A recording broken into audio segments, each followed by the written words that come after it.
Logical conclusion తీసుకొచ్చేదాకా మేము వదిలిపెట్టేది లేదు అన్నదే భారత ప్రభుత్వం, అదేవిధంగా భారత త్రివిధ దళాలు చెప్తున్నట్టు మాట. ఈ రోజు కూడా ఈ యొక్క విలేకరుల సమావేశంలో అడిగినప్పుడు వాళ్ళు చెప్పిన మాట ఒకటే, అంటే అంత క్లియర్ గా ఇందాక మీరు చెప్పినట్లుగా మేము దాడులు చేశాం, వాళ్ళకి ఎక్కువ నష్టం జరిగింది అన్న అంత క్లియర్ వర్డ్స్ లో చెప్పలేదు. కానీ మేము మేము మెషర్డ్ గా, ఫోకస్డ్ గా మేము ఎదుర్కొన్నాం వాటిని అని మాత్రమే వాళ్ళు ఒక దౌత్య సంబంధమైనటువంటి పదాలని వాళ్ళు వాడటం జరిగింది.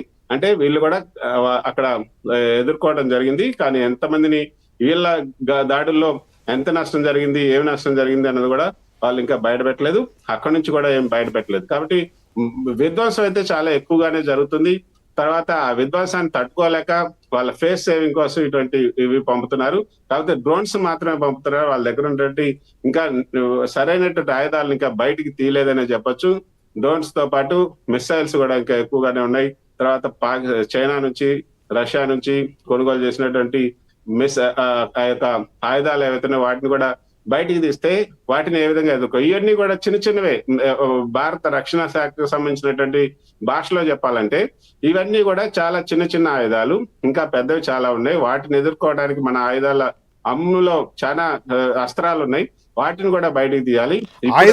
ఆయుధాలు వాళ్ళకున్న డ్రోన్స్ కానీ, మిజైల్స్ కానీ, జెట్ ఫైటర్స్ కానీ, ఇవి మన ఆమినేషన్ ముందు కానీ, లేకపోతే మన సైన్యం వ్యూహాల ముందు కానీ, మనకున్న ఆయుధ సంపత్తి ముందు కానీ చిన్నవే.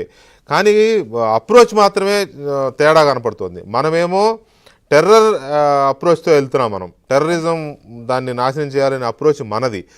వాళ్ళు ఏంటంటే సివిలియన్స్, అమాయక ప్రజలు, జనావాసాలు టార్గెట్గా వాళ్ళ అప్రోచ్ ఉంటుంది. సో ఇది మాత్రమే కీలకమైన ఇబ్బంది. సరే, ఓకే, దాన్ని కూడా సైన్యం చాలా బలంగానే ఎదుర్కొంటుంది.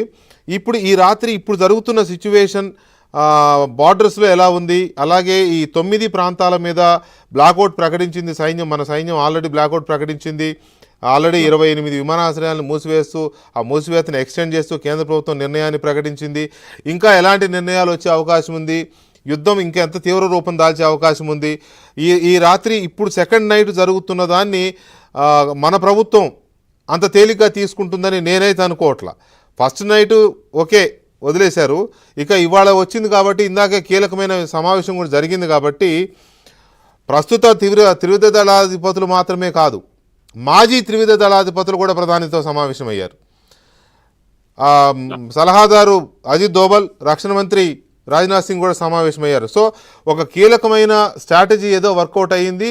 పైగా అక్కడ సమావేశం జరుగుతుండగానే ఇది జరిగింది.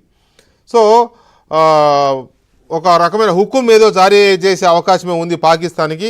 అది ఏమై ఉండొచ్చు, ఇప్పుడున్న పొజిషన్ ఏంటి అనేది ఒక చిన్న బ్రేక్ తర్వాత డిస్కస్ చేద్దాం.